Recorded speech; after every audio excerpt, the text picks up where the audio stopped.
Bonsoir à tous. Bon, moi je suis Stan, Ivasi Rosine, et on va vous parler du framework Place ce soir en fait. On s'est rencontrés on est de SWAT et on s'est rencontrés sur une mission qu'on est en train de faire à Canal+. C'est une grosse mission. Il y a pas mal de frameworks qui sont utilisés et Ouais. c'est là qu'on a découvert Play et ça nous a plu et on a décidé d'en parler, de partager un peu ce qu'on avait appris et les petites applications qu'on a trouvées de Play. Donc, on va, on a divisé l'exposé en trois parties. Bon, on va interagir ainsi. On va, dans un premier temps, on va donner toutes les notions un peu verbeuses, on va faire un peu de, on va reparler un peu de certaines notions des frameworks, comment ils sont utilisés, pourquoi et à quoi ils servent.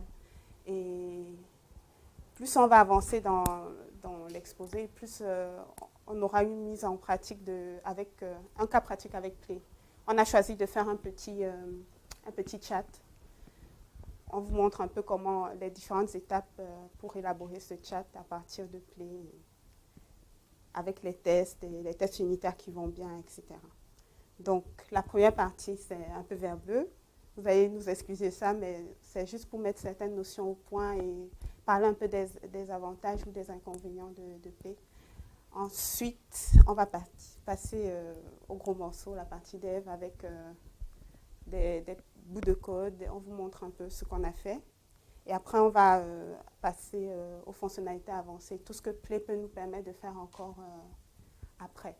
Bon, l'application, c'est vraiment une application basique, hein, c'est un chat basique, pas de grosse mise en forme, des CSS qui arrachent et tout. On a essayé de faire un peu fonctionnel, juste pour vous permettre de découvrir le framework. Donc, on va tout de suite commencer par parler des différents frameworks. Actuellement, il y a pas mal de, suivant les courants de pensée, beaucoup veulent faciliter la vie des développeurs. On veut leur offrir, on leur promet un monde toujours plus beau, toujours plus joli, et avec les outils qui vont bien. Donc, on a pas mal d'outils. On a GWT qui offre aussi, ses- qui a été élaboré par Google, vous le savez mieux que moi. Moi, je ne l'ai pas beaucoup utilisé. On a aussi Grails, on a Ruby on Rails, on a le célèbre Cowboy, Django, on a Struts. Tous ces frameworks, en fait, ont chacun pour but d'aider les développeurs à coder plus vite et même aussi permettre d'avoir des serveurs qui ne soient pas trop surchargés, d'être vraiment dans le mode stateless. Mais parmi tous ces frameworks, nous, on a choisi de s'intéresser à Play parce que c'est un cas qu'on a vu, qu'on a eu à utiliser. On l'a eu à utiliser dans notre mission.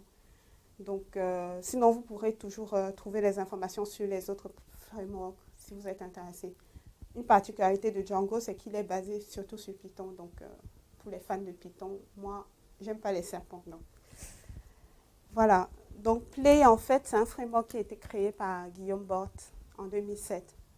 Ça, c'est quelqu'un qui aime coder bien, vite, et ne pas perdre le temps à mettre en place des environnements, de télécharger des packages, rajouter des variables d'environnement et changer l'architecture du projet, tout ça à la main. Donc il s'est dit, bon, je vais faire un petit truc qui va aider à un petit, une petite plateforme où tout est déjà configuré et le développeur, il vient, il l'utilise simplement. Donc, pas besoin de faire des ah ouais, je vais utiliser un, comment je vais télécharger. Tout est déjà prêt, c'est fait. Tout est packagé. Donc, c'est surtout orienté application web. Et c'est basé sur Scala et Java. Donc, il y a une API, les deux API sont maintenus pour le moment. On est en version 2.1.1, c'est ça actuellement. Et bon, les deux API sont supportés, Scala et Java. Donc, il est basé sur une architecture MVC. Donc, on essaie de bien découper les couches. On met à part le traitement des informations, l'accès aux informations. On met dans un beau bloc bien à part tout ce qui permet de restituer l'information. Et on fait aussi pareil pour tout ce qui permet d'implémenter le comportement métier. Donc, tout ça, bien découpé, bien défini, basé sur un MVC. Il est très orienté stateless. Il n'y a pas de session, pas de variable. Le serveur ne garde pas d'état de tous ses clients. Donc, vraiment, full stateless. Et comme je disais tout à l'heure, on a moins de problèmes de configuration parce que beaucoup d'outils sont déjà préconfigurés pour le projet. Donc, tout est prêt à l'emploi. On n'a pas à avoir des problématiques d'intégration. Du genre, voilà, je veux prendre tel package, de telle version, de tel plugin, par exemple. C'est souvent, moi, j'ai beaucoup perdu de temps sur certains projets à trouver pourquoi ça ne compile pas, parce qu'il n'avait pas, j'avais pas bien indiqué, par exemple, dans le POM que voilà, il fallait aller chercher ça, c'est un peu verbeux et ça perd beaucoup de temps. Donc, tout est déjà packagé, on le prend comme il est, l'application est conçue, elle est bien découpée, on la prend juste et on l'utilise. Je tiens juste à préciser, quand elle dit quand on précise que Play, un de ses atouts, c'est qu'il est architecturé MVC, c'est qu'en fait tout est prêt il existe déjà des composants qui représentent les contrôleurs, les vues et les modèles. Tout est prévu pour s'orienter vers cette architecture. Si on veut utiliser Play, il vaut mieux se servir de MVC. Et l'avantage également du côté stateless, c'est que les serveurs ne sont pas aussi chargés que si l'application était stateful, puisque sans session et données qui se baladent de page en page, on surcharge moins les serveurs. Et pour ce faire, il faut que le framework soit RESTful, ce qui veut dire qu'on peut atteindre chaque donnée et effectuer chaque opération via un lien, une URL, sans passer par l'échange de données ou sans requérir des données stockées en session.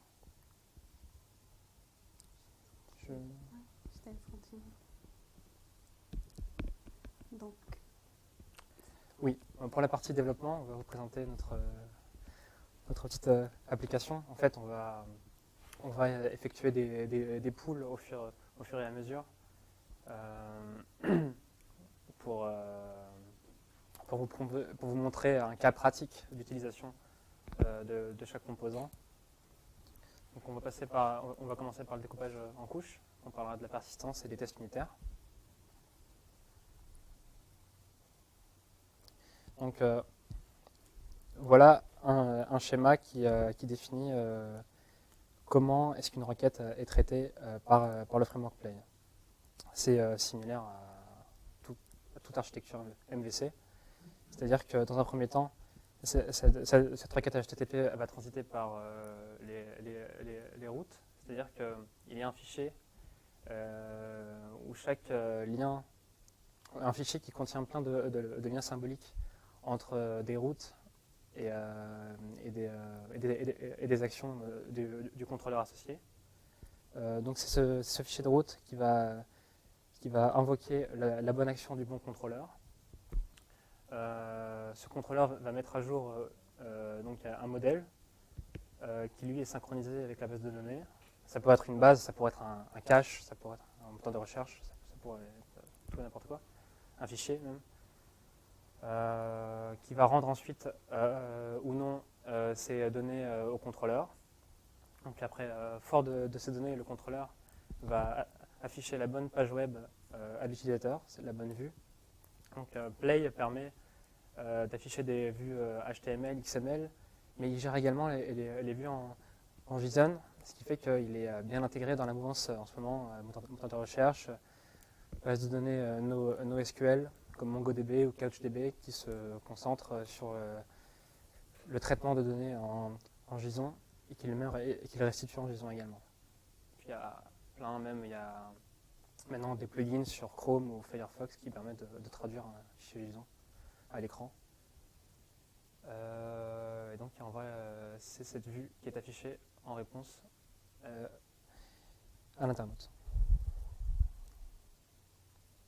Donc dans un premier temps, je vais faire un pool pour vous expliquer comment marche un modèle. Donc, on va se placer. Vous voyez bien. Donc on va se placer sur Git et faire un checkout.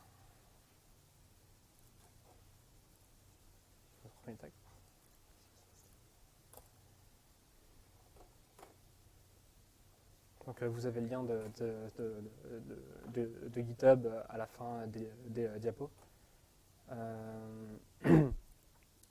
Donc le projet est situé ici. Donc là on est au tag 1, il n'y a pas grand chose.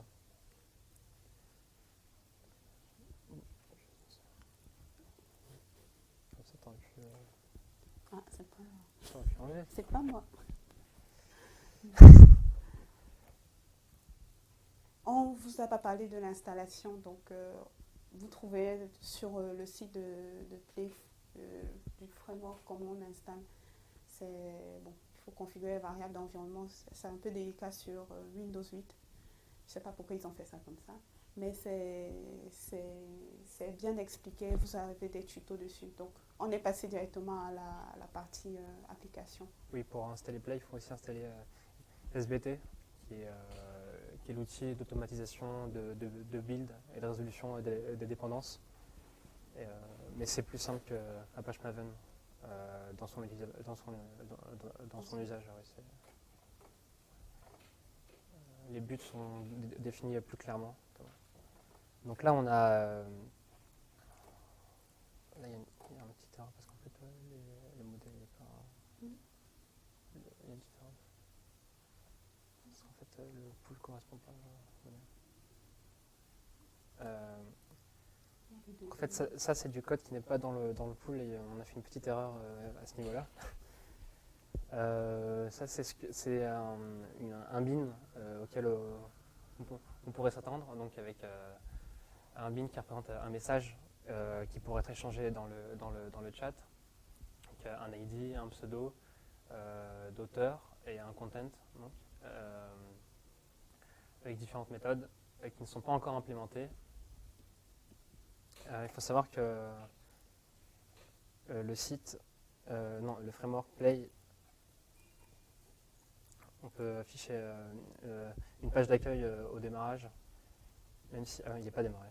Ouais, on démarre Play par la commande Play. Ensuite, on lance l'application. Et donc, la page d'accueil, on va voir la compilation. Il faut savoir qu'à chaque modification de code, il y a une compilation à chaud qui s'effectue. Et en cas d'erreur, elles sont donc visibles sur un navigateur. Donc là, on voit que au démarrage, il nous explique un petit peu comment faire pour développer une application, du moins une application de test. Si c'est la première fois qu'on utilise Play, comment l'intégrer dans un IDE et comment se connecter à une base de données. Donc tout ça pour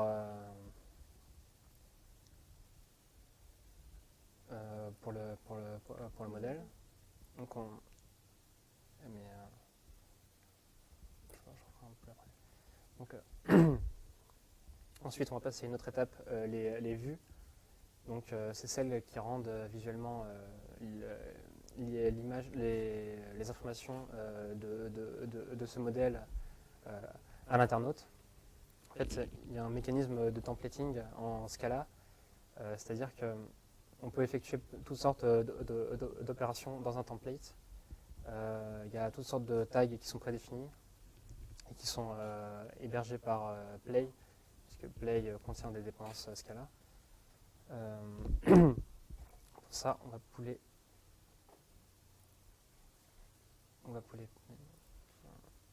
Et là, on n'a pas besoin d'éteindre le serveur, on poule directement Voilà. et il va se mettre à jour automatiquement. On poule, donc soit on attend quelques secondes, soit C'était ça.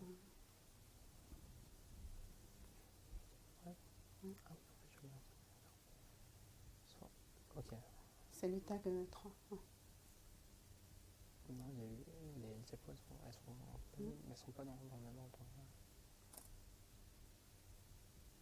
Non, c'est les routes. Bon.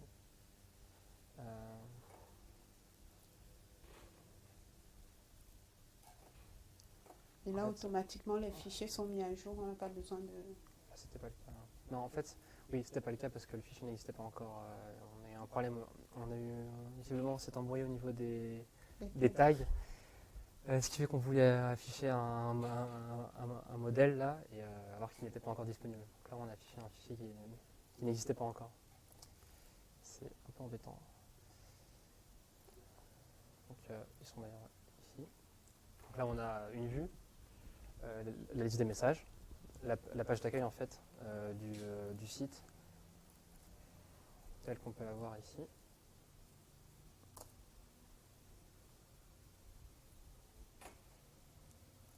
Recompilation.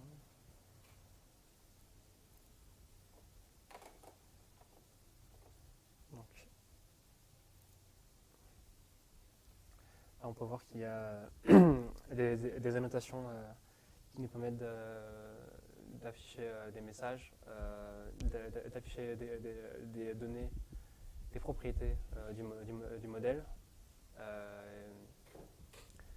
Il y a des fonctions qui sont déjà implémentées, comme la size pour une liste de messages. Donc un for each comme en Java. Sauf que là, c'est en Scala, la flèche, donc la Scala. Un autre élément, non, ça c'est le titre.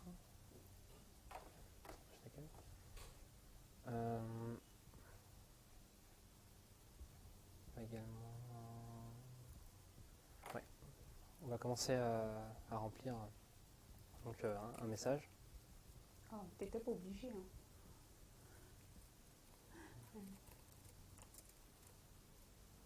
Non, et s'apercevoir que cette action n'est pas encore implémentée. Parce qu'en fait, dans beaucoup d'applications, dans beaucoup de frameworks, il y a tous ces systèmes de bouchonnage ne sont pas toujours implémentés. Et donc, on nous oblige à faire toutes sortes d'opérations pour développer une tâche en attendant que l'autre soit prête. Ici, il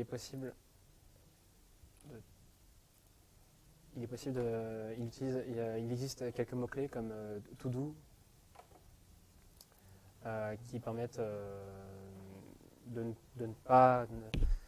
faire fonctionner les tests unitaires, entre autres, et de ne pas contrecarrer l'application.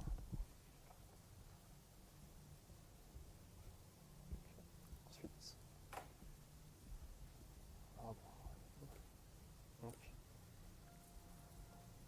on va passer au contrôleur.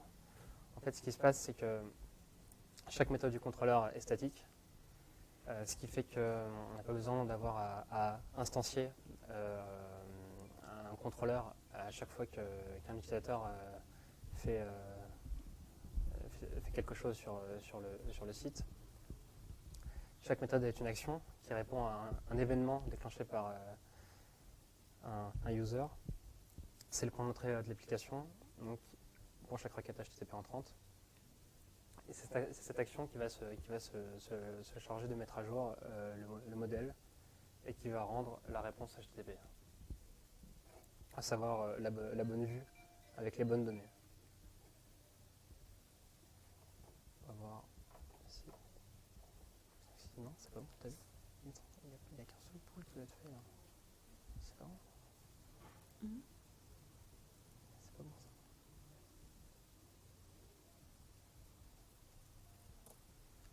voir qu'est-ce que ça donne au niveau du code.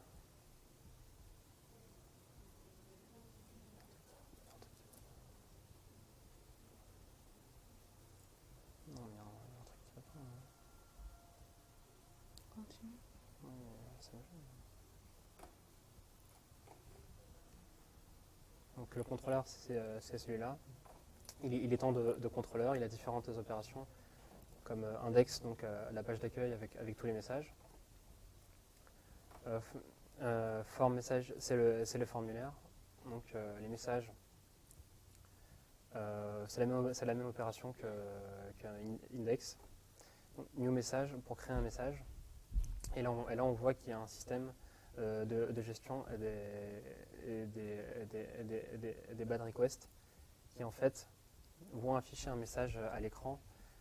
Au niveau du formulaire, si par exemple une donnée du formulaire qui est obligatoire n'est pas remplie. Et là on s'aperçoit que la fonction de delete n'est toujours pas implémentée. Donc on va recharger la page.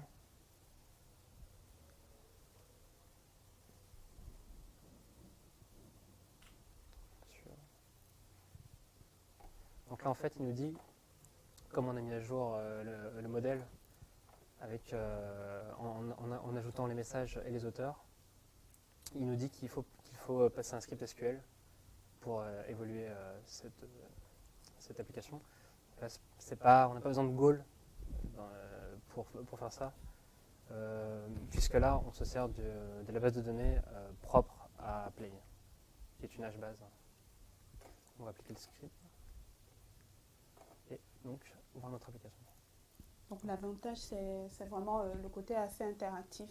C'est assez intuitif. On a juste à cliquer. Et si on a bien renseigné notre modèle, si on l'a bien renseigné directement, Play se charge de mettre à jour la base de données.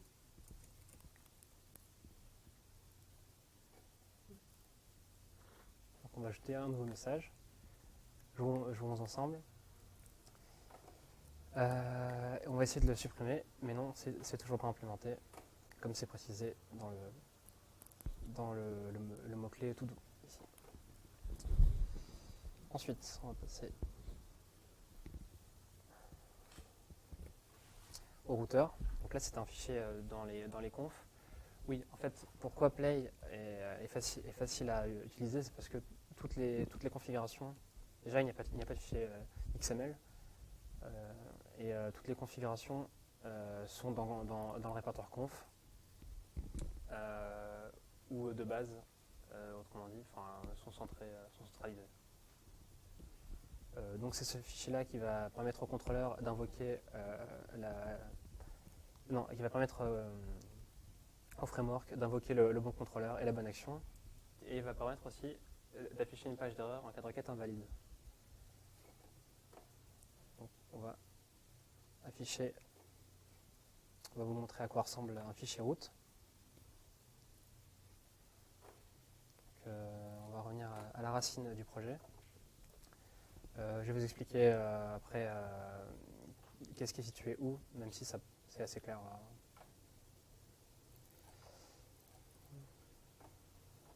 Donc on va ouvrir avec Sublime.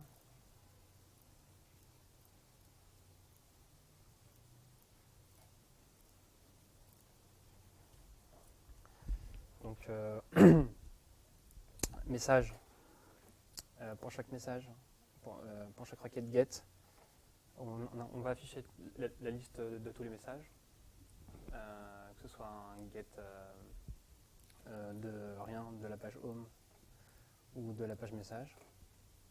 On va créer un nouveau message en utilisant une requête HTTP post et le supprimer également. En général, dans Play se concentre beaucoup sur les mots-clés HTTP. Il s'en sert beaucoup, c'est-à-dire que ici on a utilisé post pour supprimer un message, mais en général il s'attache à ce que post soit utilisé pour créer des éléments en base de données, delete pour les supprimer, et get pour les afficher uniquement.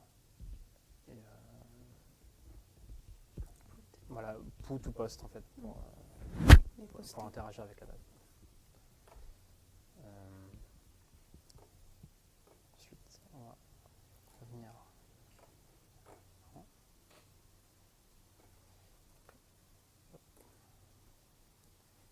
Pour la persistance, c'est Rosine qui va vous parler.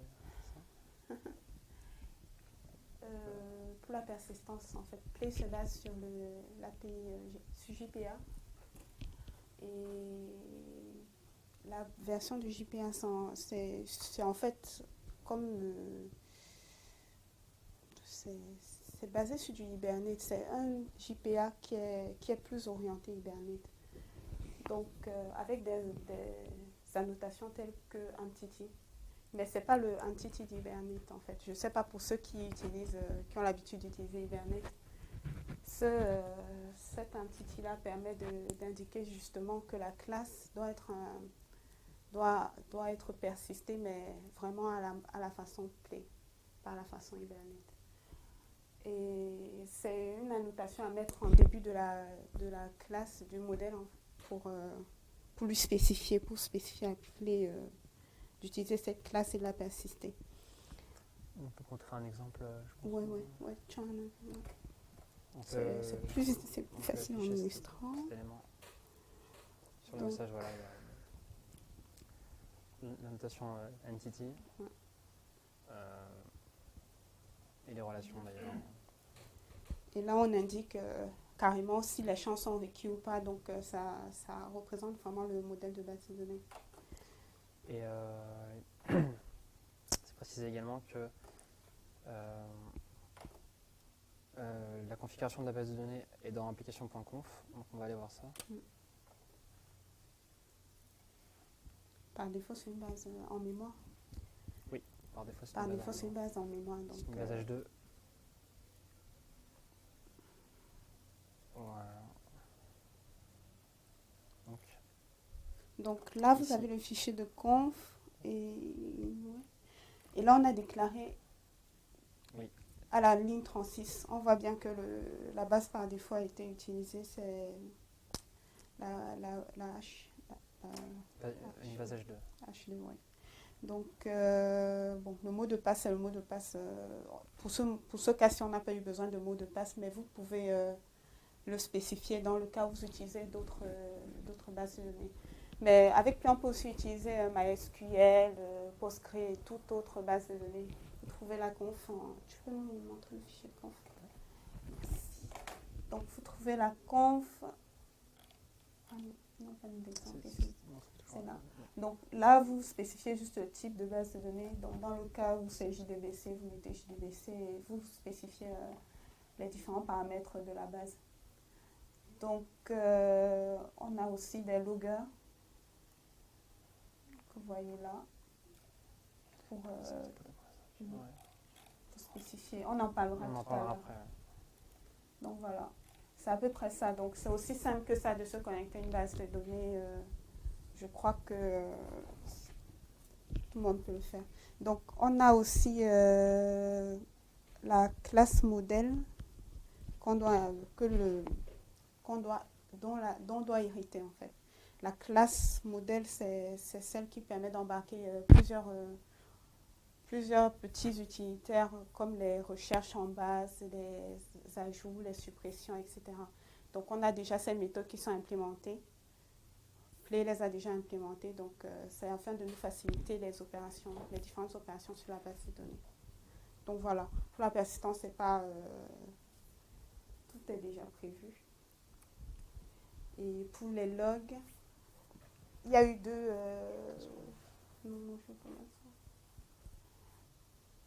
Là, on utilise, dans notre projet, on utilisait Playlogger.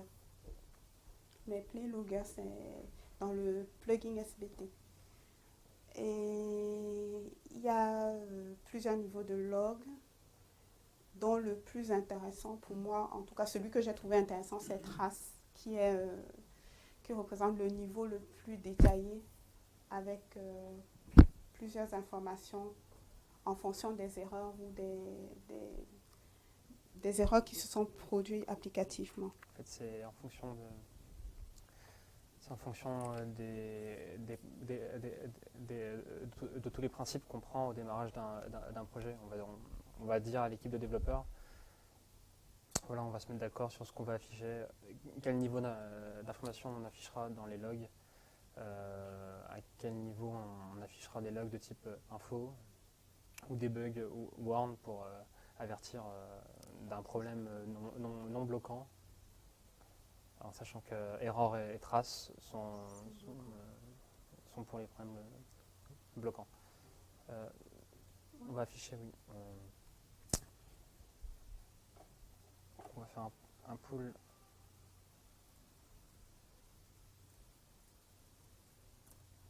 Ce qui correspond.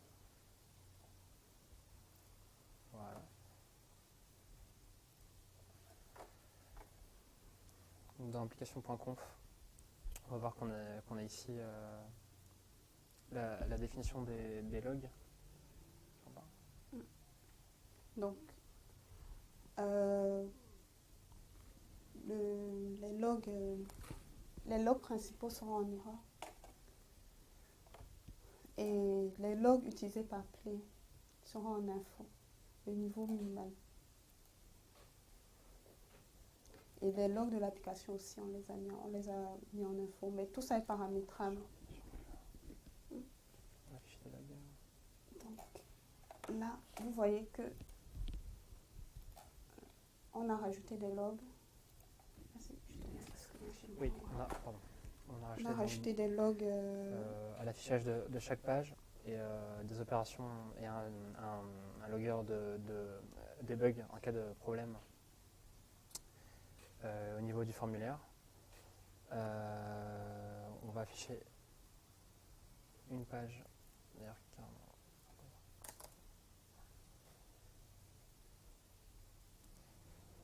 pour s'apercevoir que les logs sont présents.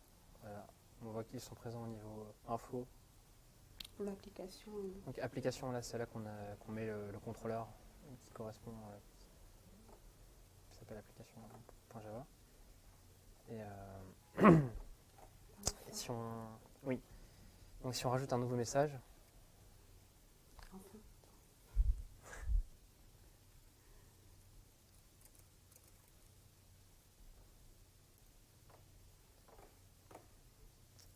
On va s'apercevoir que on a créé un nouveau message.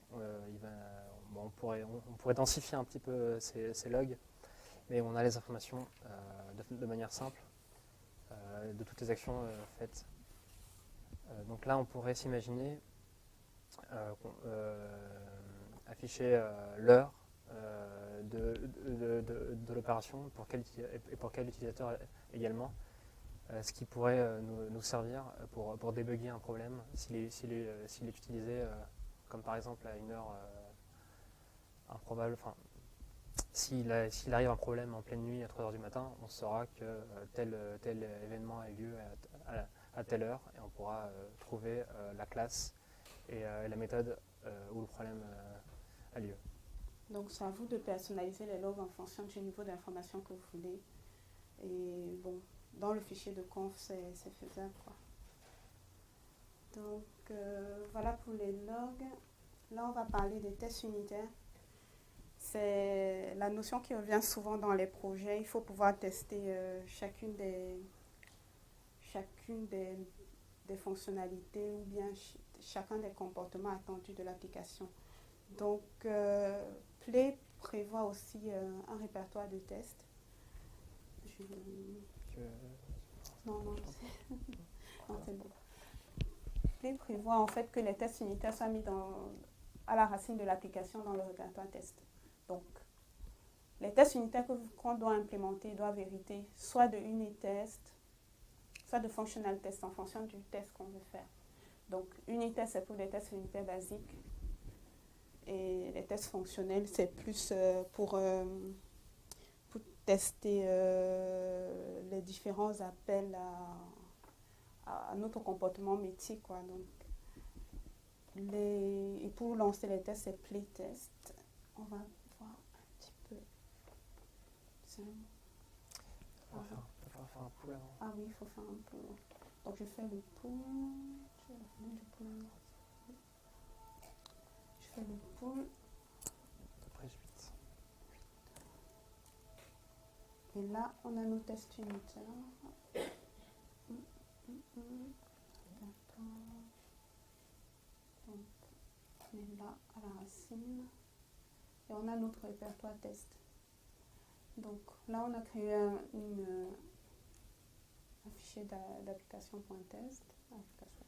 Et tu peux le doubler. Test unitaire, ouais. Je mets là directement. Donc là, on utilise bien sûr la notation @test. Il faut dire que la méthode va être testée, c'est elle qui est concernée par le test unitaire. Il y a la notation @before qui permet de configurer le setup du test unitaire. Donc là, voilà, on a fait un petit test unitaire. Pour le test unitaire, il n'y a pas de grande différence avec une appli J2E. On utilise aussi JUnit. Il n'y a pas vraiment de différence. Je pense que vous êtes familier avec ce style de test unitaire. Donc là, on a juste une annotation de gain. Voilà, donc c'est à peu près ça la présentation des tests unitaires. Mais on peut aussi, Play permet aussi de faire des tests Selenium, permet de se brancher sur Selenium et faire des tests un peu plus poussés.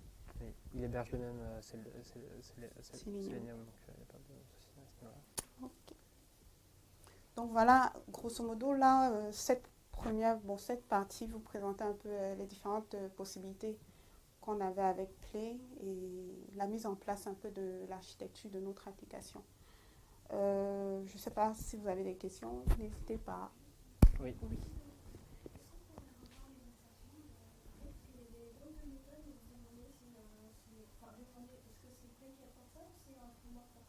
Quoi ? Celle-là ? Ah, assert date. Alors, en fait, là, c'est plus un test visuel. On va tester une vue, là, en fait. On va tester la présence de ces éléments dans une vue. C'est similaire à un test Selenium, ouais.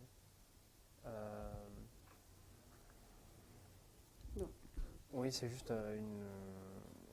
Ça, c'est... Oui. C'est pas une méthode, c'est une méthode qui ne dérive pas de JUnit. Donc oui, c'est une méthode qui est propre à Play. On peut lancer le test. Oui, on peut lancer le test. On va lancer le test. Tu vas arrêter l'application. CTRL D. Donc, pour lancer le test, on fait Play. Test. Et voilà. Il va lancer tous les tests qui sont présents dans le répertoire. C'est-à-dire en ce moment 1. Et voilà quoi. C'est percevoir qui passe. Quelle surprise. C'est juste un test qui on va écrire on va générer en base dans une liste différents messages et essayer de les afficher dans une vue et donc s'apercevoir avec la méthode assertZat qui sont bien présents. Alors, là on s'aperçoit que le titre en tout cas est présent. Oui.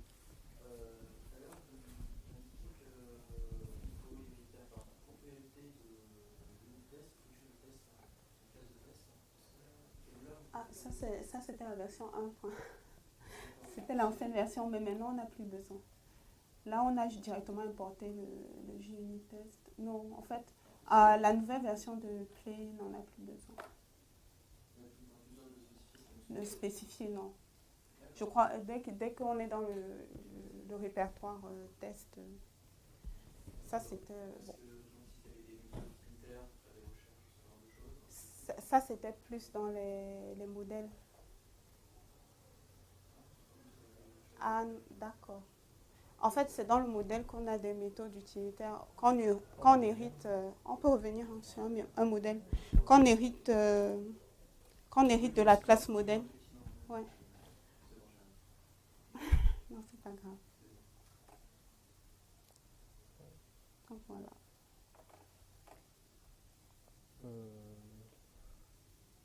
On continue? Vous préférez qu'on continue ou qu'on fasse une pause? Comme vous voulez.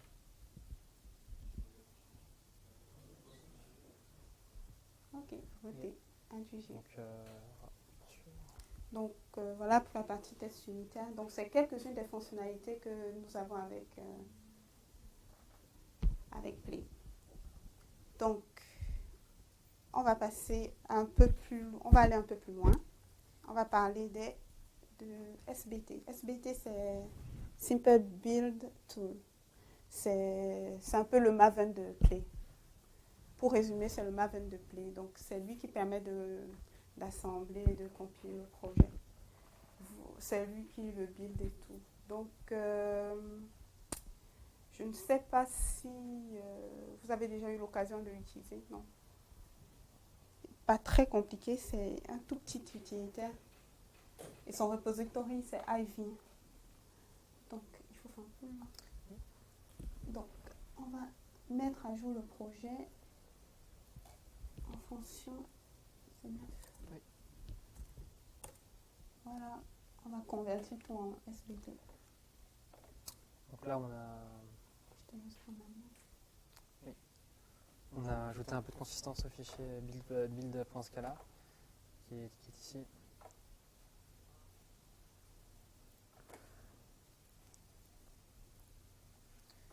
Donc dans le project, pardon.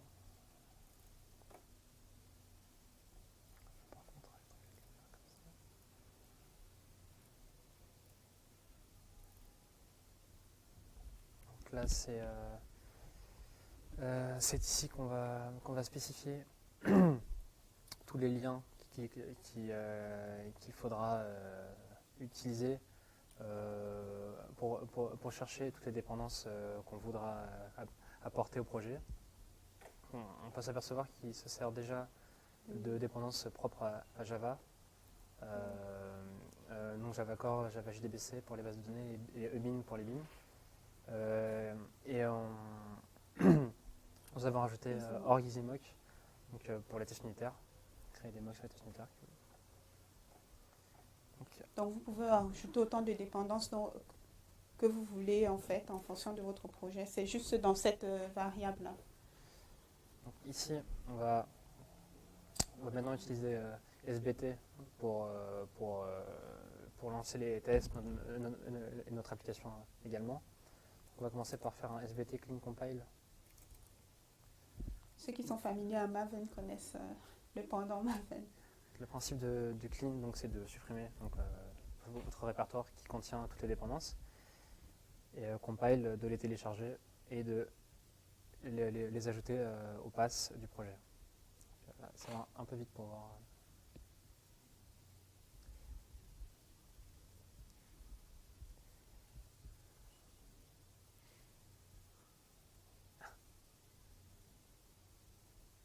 Oui, c'est possible. Donc à la différence de Maven, c'est pas un fichier XML, donc c'est du Scala. Moi personnellement, j'ai eu un peu de mal avec le Scala. Et bon, ça dégoûte un peu quand on est habitué à du Java, mais bon, on s'y fait aussi. On peut quand même voir que donc ça c'est un fichier Scala, mais on peut quand même voir que c'est une notation qui est un peu plus simple qu'un fichier XML, un peu moins verbeuse en tout cas.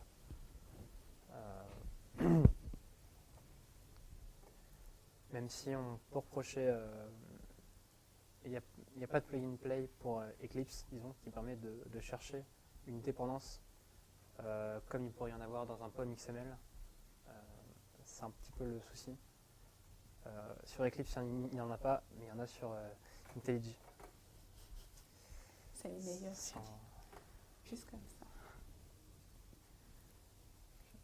Donc, là, le clean compile est fini, donc on pourra lancer l'application. Là, on peut voir qu'il a téléchargé EasyMock ici. On peut pas agrandir la console, pas facilement. Je peux faire ça. Non, mais ça agrandira pas. Ça agrandira pas, quoi. C'est du 22, ça. On va voir qu'il a téléchargé. Donc, pour lancer l'application, on va faire un SBT run.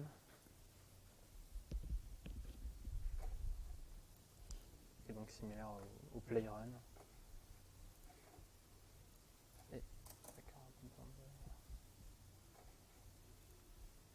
Donc là, c'est pareil. Il y a eu une petite évolution dans le schéma des bases de données. Donc on va appliquer le script qui nous conseille et récupérer notre page home comme il faut. Et si on revient et voilà, donc on vous a montré la compilation sans SBT et celle avec SBT. Donc après, ça dépend de l'utilisation que vous en faites. Plus le projet est gros, plus vous aurez besoin d'un outil de build. Donc voilà. En résumé, des questions ou pas? C'est bon? D'accord, non, c'est tout. Donc, Play permet aussi de valider automatiquement les formulaires. Donc, comme vous l'avez vu tout à l'heure, on peut spécifier que certains champs, par exemple, soient requis, soit obligatoire ou même un ensemble de champs. Donc, en fonction de ce qu'on a spécifié, on peut utiliser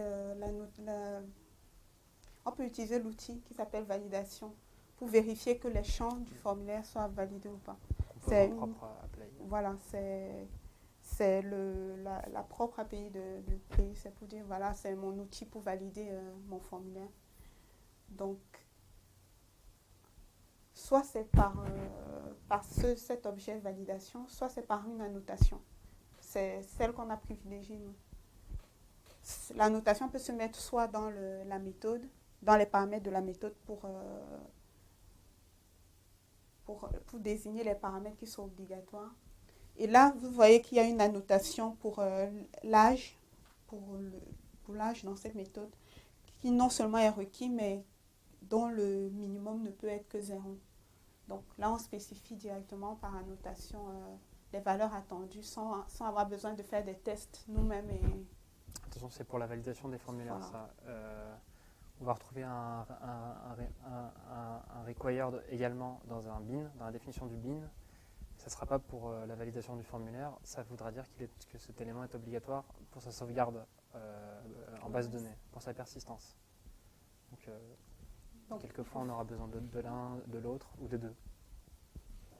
Donc là, et on peut utiliser aussi la notation valide, mais ça, c'est dans les objets toujours. En fait, c'est une notation qui nous permet d'afficher un message en fonction du type d'erreur. Et les messages peuvent être configurés dans... Là, vous avez votre ressource Play. Donc, Play Home, c'est ma variable d'environnement. Donc, c'est là où vous avez installé Play. Et vous allez dans ce répertoire-là, message, et vous pouvez paramétrer les erreurs en fonction de ce que vont vous renvoyer l'objet, la notation valide. Donc, il y a les niveaux d'erreur. Vous pouvez dire, voilà, je voudrais qu'à chaque fois qu'il y a un champ qui n'est pas rempli, on m'affiche... toi, t'es con ou quoi, t'as pas rempli le message. Donc, c'est un message personnalisé que vous pouvez afficher. Et c'est vraiment, c'est assez flexible. Oui. Donc, pour l'authentification, il existait un plugin sur Play 1.0, un module propre à Play dans une version antérieure de Play. Jusqu'à 1.0.3 il me semble, alors qu'on est en ce moment sur une version de Play 2.11.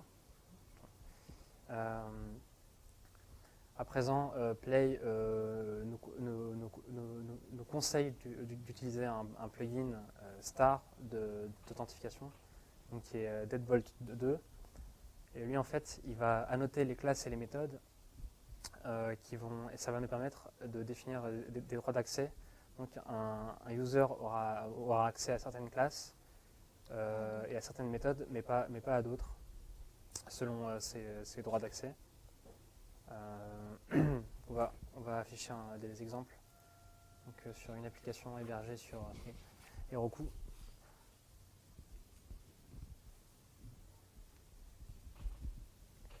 Il y a quelques problèmes en ce moment apparemment, donc c'est pour ça que c'est un petit peu plus lent.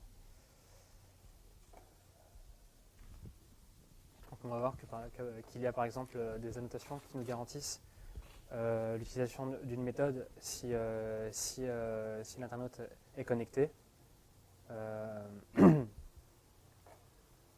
qui est la notation subject présente. Si par exemple on a une classe avec deux méthodes qui portent le même nom, mais elles auront deux annotations différentes, subject présente et subject not present. Donc on appellera la bonne action liée à son état. Il y a un système de multiplication des droits, c'est-à-dire que il peut avoir des droits comme si un user avait des droits en lecture et en écriture, il pourrait très bien avoir des droits de type A et des droits de type B. Donc là on dit que cette classe est réservée aux utilisateurs ayant les droits de type A et B, mais celle-là juste type A, là au type foo. Celle-là est strictement interdite aux utilisateurs qui n'ont pas les droits d'accès. Celle-là est accessible justement par ceux qui n'ont pas les droits de bar. S'ils ont les droits de bar et de foo, ça ne fonctionnera pas. Car là, c'est un principe. Ici, il y a une liaison ou. Non, en fait. Nord, en fait, il faut que l'internaute ait les droits d'accès de foo et n'ait pas les droits d'accès de bar. En fait, on peut faire toutes sortes de combinaisons logiques qui permettront d'appeler la bonne méthode. Ça peut aller très très loin.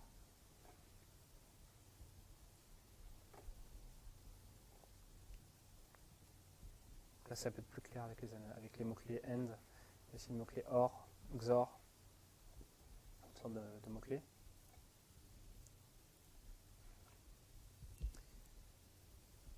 Donc pour la gestion du cache, je ne sais pas si vous utilisez un cache dans votre projet, dans vos projets, mais comme play est stateless, on va privilégier l'absence de session et d'éléments qui se baladent de page en page.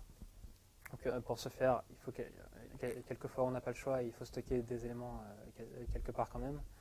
Donc c'est pour ça qu'il nous met à disposition un cache, même si on peut le... On n'est pas obligé d'utiliser ce cache, on peut utiliser un cache Redis. Là, on est en présence d'un cache EH-cache.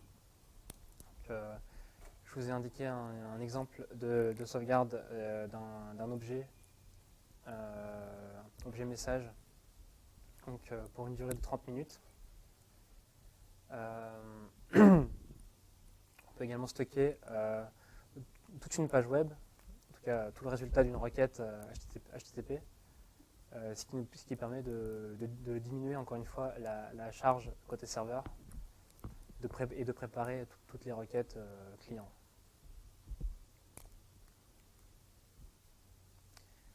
Je vais vous parler du template engine. En fait, il y a différentes opérations qui sont possibles dans un template, sachant qu'il faut être familier avec Scala. Enfin, la plupart des opérations sont plutôt simples et donc similaires au code Java. Je ne sais pas s'il y en a parmi vous qui font du Scala ou qui ont assisté à la présentation Scala. Personnellement, j'ai pas assisté, mais j'aime bien ça. Là, par exemple, avec un $, on peut afficher un élément d'un objet de type message, donc le contenu. Avec la notation @ on va afficher une route. En fait, une route, dans Play, c'est une action, donc une méthode d'un contrôleur. Donc là, c'est la page d'accueil, la page d'index de tous les auteurs, qui est affichée dans un lien qui s'appelle back. Donc un dièse pour appeler, pour utiliser des méthodes JavaScript. Donc, là, par exemple, c'est pour importer jQuery JS.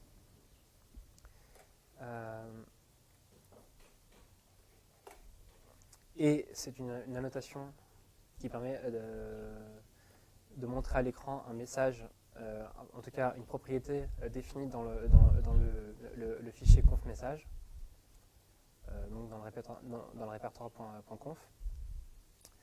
Ce qui donne dans une vue cet appel-là. Donc là, on va donner en paramètre author name qui va remplacer le $S et on va afficher à l'écran ce message-là, the author name is author name. Donc le pseudo de l'auteur d'un message. Donc les étoiles accolades, triple étoile, donc une notation assez bizarre, c'est pour les commentaires.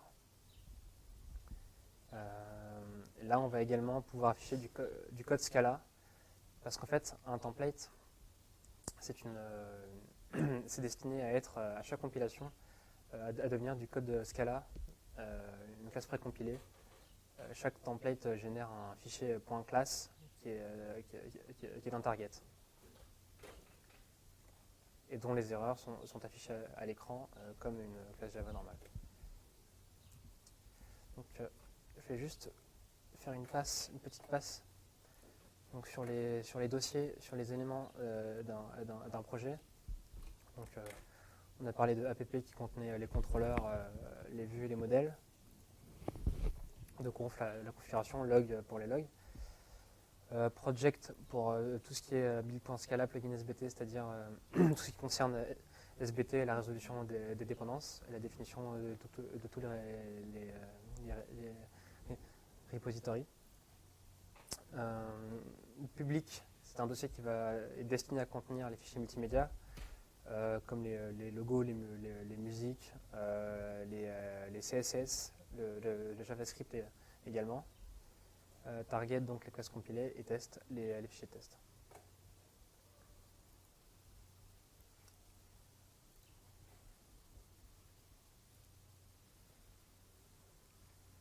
Donc, je ne sais pas si vous avez des questions sur ces modules-là, sur cette fonctionnalité.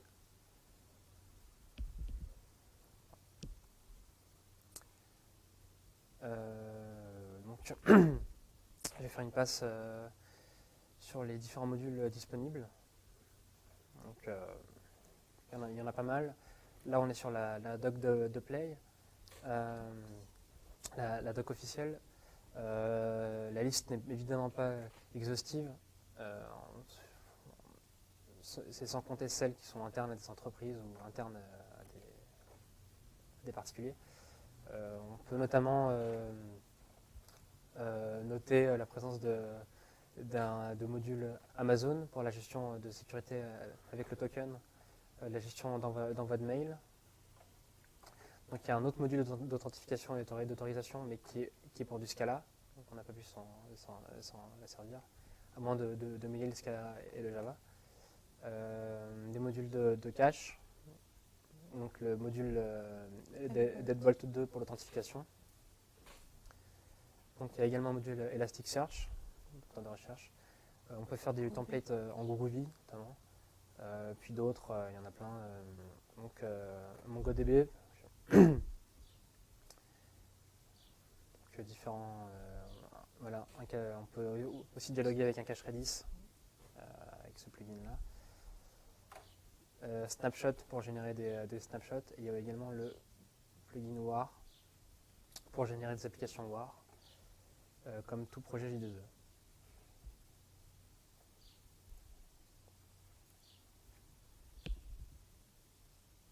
Donc,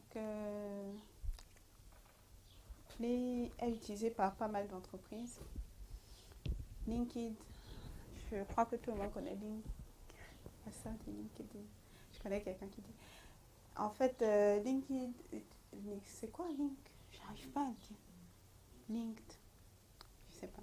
Ok, Linked l'utilise aussi, donc on a encore quelle compagnie? Mashape, c'est une société qui a pour... c'est une plateforme en fait d'échange d'API, qu'elle soit gratuite ou payante, donc on peut les mettre à disposition sur Mashape. Je ne sais pas si quelqu'un connaît. Moi, j'ai découvert ça avec ça. Donc, Web on Duty. Call on Duty. C'est un site qui permet de monitorer votre site internet. Donc, il vous permet de dire si votre site est en accès, est-ce qu'il est tombé, est-ce qu'il a continué à tourner, combien d'heures il a tourné. C'est vraiment un site pour monitorer des sites web. J'espère qu'ils se monitorent eux-mêmes, mais bon. TypeSafe, certains le connaissent peut-être. C'est une plateforme qui permet de déployer des applications et de faire aussi du support dessus, la maintenance et du support. TypeSafe est basée sur du Scala. C'est eux notamment qui ont développé Akka et plein d'autres plugins, plein d'autres applis. Et donc vous pouvez déployer vos applications chez eux et eux ils utilisent aussi Play. Et il y a une boutique en ligne, celle-là m'a plu parce que c'est une boutique. Et l'avantage, une des particularités de cette boutique Guild Life, c'est de pouvoir faire du shopping en temps réel. Donc, vous voyez la disponibilité des produits quasiment en temps réel et c'est assez réactif comme appli. Donc, c'est quelques exemples d'applications, de sites internet qui utilisent Play, qui l'ont mis en œuvre. Il y en a plein d'autres, hein, donc ça, c'est juste pour citer quelques-uns.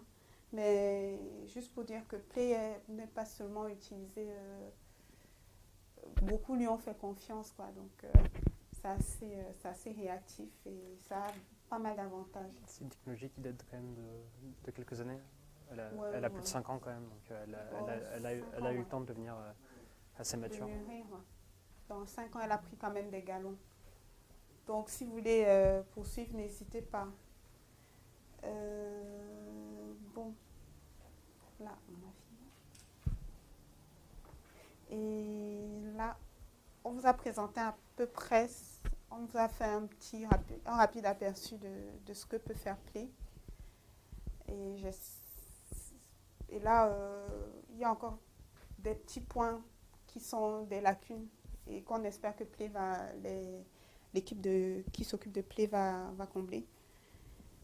Notamment, un des points, bon, pas noir, mais un des points gris, je vais dire, de Play, c'est le full rest. Donc, full rest, ça veut dire vraiment il n'y a pas de... Bon, que toutes les ressources sont accessibles via des liens et qu'on considère qu'on n'a pas besoin de dialoguer avec des sessions. Mais étant donné qu'on n'a pas besoin de dialoguer avec des sessions, ça veut dire qu'il faut stocker quand même soit les requêtes, soit les informations quelque part, que ce soit côté serveur ou client. Donc, ça implique, ou même dans le cache, ça implique quand même de grands volumes qui peuvent être et qui doivent être stockés. Une des possibilités un des malheurs qui pourrait arriver, ça pourrait être qu'on considère que au lieu de stocker trop de données côté serveur et d'augmenter la charge côté serveur, on va considérer qu'on va les stocker côté client et se servir de ces cookies de manière plus que d'habitude. Donc c'est une des limites de ce système, de ce point de vue. Donc ça c'est un des points. Un deuxième point, c'est aussi que, étant donné qu'on peut utiliser Play dans des éditeurs. On peut éditer ces fichiers dans n'importe quel éditeur. On n'a pas besoin spécialement d'un IDE. L'avantage, c'est que voilà, c'est compilé à la volée. On a le résultat dès qu'on a fait la modif. Mais un des inconvénients, c'est aussi qu'on n'a pas de toutes ces aides qu'on a souvent avec des IDE comme Eclipse qui vous dit voilà, il faut par exemple rajouter le point virgule ou bien il faut implémenter telle méthode ou telle classe. Donc on perd un peu en termes d'aide quoi, de support au dev. Donc c'est un autre point qu'on peut trouver un peu négatif avec Play. Il n'y a pas vraiment de plugin pour de plugin, en tout cas pour SBT. Oui, pour SBT, donc c'est un si on veut ajouter une dépendance à notre projet sur Eclipse, il faut la trouver nous-mêmes. Où est-ce qu'elle se situe, quelle est sa version la plus récente, quel est le nom de son artefact. Non. Oui. Donc voilà. Et sinon, Play, la dernière version, elle date la version date de quelques jours. Non. 2.1.0 est sorti au mois de février, mais il y a quelques jours, il est sorti la 2.1.1.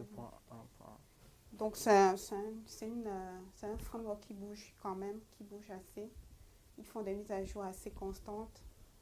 Et bon, là, après, ils offrent deux possibilités pour les développeurs, soit passer à du Scala, soit passer à du full Java. Bon, pour l'instant, les deux sont supportés, mais après, on ne sait pas s'ils ne vont pas plutôt migrer, ils ne vont pas privilégier du Scala en dépit du Java ou inversement. Donc, c'est un peu encore incertain pour le moment. Mais pour le moment, ils continuent à fournir les deux langages. Donc, voilà. Sinon, Play a du potentiel. Personnellement, on l'a utilisé sur le projet sur lequel on travaille et on le trouve assez réactif. On peut parler de Canal+. Ouais. Oui, vas-y. Donc, en fait, on est en mission chez Canal+, et ils utilisent Play. Ils utilisaient ils ont commencé à utiliser Play l'année dernière par rapport à le front applicatif. Oui. Donc, avant, ils utilisaient un gros framework qui s'appelle ATG, donc qui était un peu comme c'est un framework de e-commerce. Donc, ça avec des produits, la gestion de la vente du produit avec les clients, les authentifications, etc. Oui. Donc, c'était un framework qui couvrait un peu la totalité. Ouais. La problématique, pourquoi est-ce qu'ils ont choisi Play là, c'était parce que le but c'est de présenter de la vidéo, du contenu canal sur des box. Et en fait, il leur fallait héberger une JVM sur ces box. Mais avec un traitement plutôt light. C'est pour ça qu'ils ont privilégié le framework Play,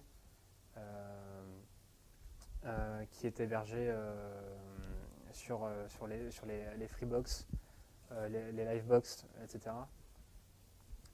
Et c'est lui, parce qu'en fait,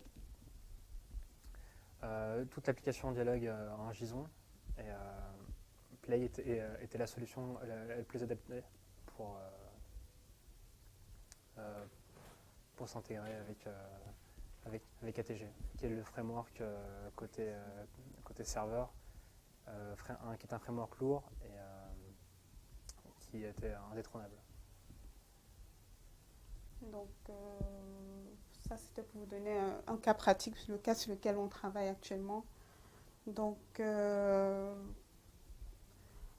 en conclusion, Play c'est bien à suivre. Personnellement, je me dis que c'est un framework à suivre. Il ne faut pas dire qu'il fait tout bien, mais c'est un framework à suivre.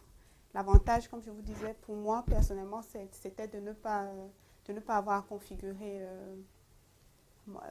de ne pas avoir à faire toutes les confs de pommes et tout ça. Ça me saoule souvent sur certains projets. Mais là, l'avantage, c'est que c'est automatique, tout est déjà fait, on n'a qu'à utiliser, on se concentre vraiment sur ce qu'on a à faire, Oui. implémenter le code métier, mettre à jour les tests unitaires, implémenter les tests unitaires. Vraiment, on n'a pas de souci avec... Ce qui nous est arrivé, c'est on s'est dit, on va se servir, on a une problématique, qu'est-ce qu'on peut faire? Et on avait plusieurs solutions en tête. En fait, c'est très rapide d'importer plusieurs dépendances, enfin de faire quelques tests, puisqu'on n'a pas besoin, on n'a pas de serveur à redéployer, d'application à redéployer sur le serveur, pardon, puisque la compilation se fait à chaud et gagner du temps, c'est très important si on reprend le temps et la peine de tester plusieurs solutions pour ne pas tout faire vite. Donc, voilà ce qu'on avait à vous dire sur Play. J'espère que vous n'avez pas trop ennuyé et que vous avez appris au moins quelque chose. Si vous avez des questions, n'hésitez pas, on est là.